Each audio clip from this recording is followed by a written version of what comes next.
The 5th of January, 2014, is a day forever etched on my mind. I was driving home with my daughters around 4 p.m. when I received a call from one of my stepsons in Israel. "Has somebody called you?" he asked me. My heart skipped a beat. What did he mean? What was going on?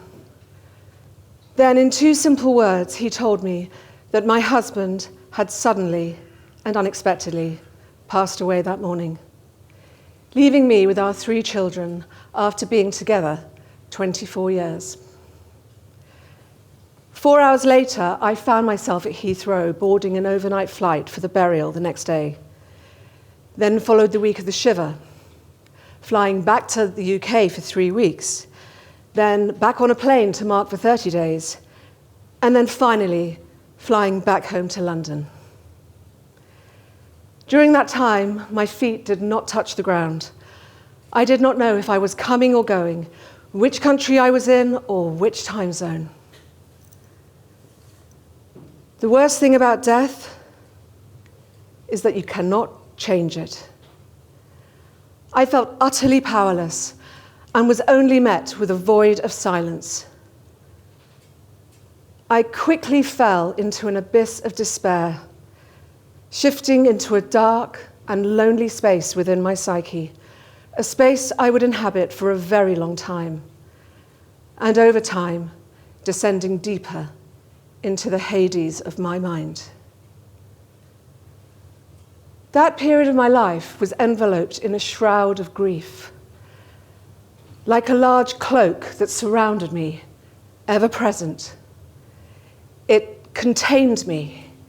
It protected me. It confined me. I wanted to escape, to forget, but at the same time, to stay, to remember, to feel connected to the person I had lost. My absolute priority was the well-being of my children. And that first year, we lived in a precarious state. The equilibrium of my family was like a set of old-fashioned scales. It felt like anything could tilt the balance. And it did. And then it was just like falling straight back to the start line. And on top of all that, I was also waking every single morning with pain and tightness around my heart.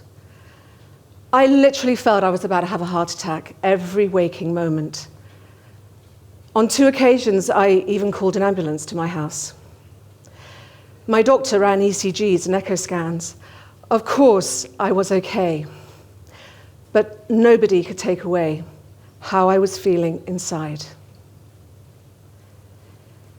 Somehow, we got through that first year. The following spring arrived, and just as we were coming up for air, I noticed I didn't feel right physically. It was subtle. I couldn't put my finger on it, but something was not right. Summer was coming, and after everything, I desperately needed a summer of freedom, to feel the sun on my body and swim in the sea. I promised myself that if I felt the same in September, I would do something about it. But I didn't feel the same. In fact, I started to feel worse. Something told me I didn't have time to lose, so I didn't go to the doctor.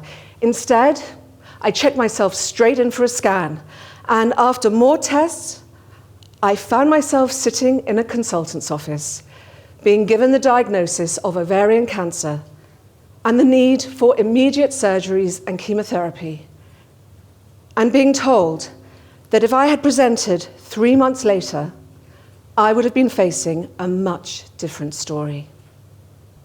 I experienced a wave of heat running up and down my spine. And that wave of terror I felt hearing those words was indescribable. The only thought I had was, were my children now going to lose another parent? Once more, I found myself teetering on the edge of that abyss, ready to free fall to ever lower depths, my mind spiraling deeper and deeper, darker and darker, closer even still, to dying, to death. But then, something extraordinary happened. My senses heightened. I felt in total sync with existence, with breath, with living. My whole being expressed the desire for life, as if my reality was being held up in sharp focus, like a mirror, reflecting back to me the true value of my existence, an existence worth fighting for. I made friends with my fear. I brought it close, even thanked it. And as I set it free into the ether, I embraced my courage and my will. In that instance, I went from the oppressed to the conqueror. And there is no doubt at that precise moment, I chose hope. Fixing my gaze on the way ahead, I set my inner compass to a beautiful destination. And that's been my trajectory ever since. I asked myself, what did I need to move forward? What would help me overcome what I was now confronted with? Out of nowhere, the image of a boat came to me.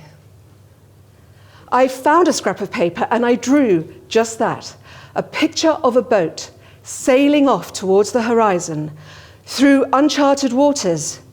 Yes, but traveling off to that beautiful destination. Visually, I saw myself packing my boat for a long journey, all the supplies and the people to accompany me. What did I need for this trip? The rest faded into the background. In my mind's eye, I saw myself swim with the dolphins who swam with my boat. I climbed to the top of the mast and surveyed from high blue seas and sunsets. And there, in that mental space, I felt free, strong, and all-encompassing. This energy, this vision, is what propelled me through the next few months. Drawing the boat was the catalyst for drawing many more pictures. They poured out of me in the simplest of terms. As I drew, I connected with my pain and sorrow, but the response to that became an orchestrated collection of images evoking joy, hope, and positivity, eventually becoming the body of work for my own book of hope. I am your friend. The effect these simple drawings had on me was staggering, inspiring me, acting as my guideposts, and even looking after me while I was on the path to restore my health. Because chemotherapy is a grueling process.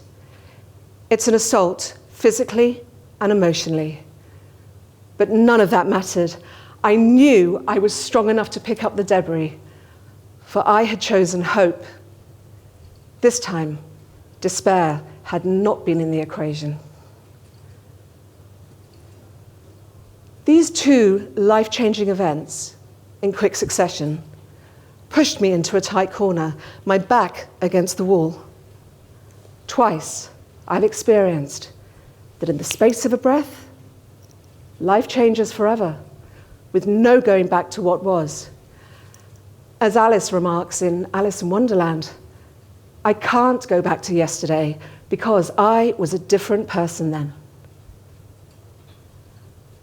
I now fully understand that life is a forward motion exercise, and I now fully understand that we have a choice, and it's always in the palm of our hand.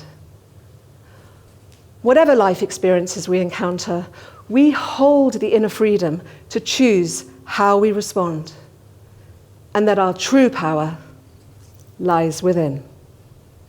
Thank you.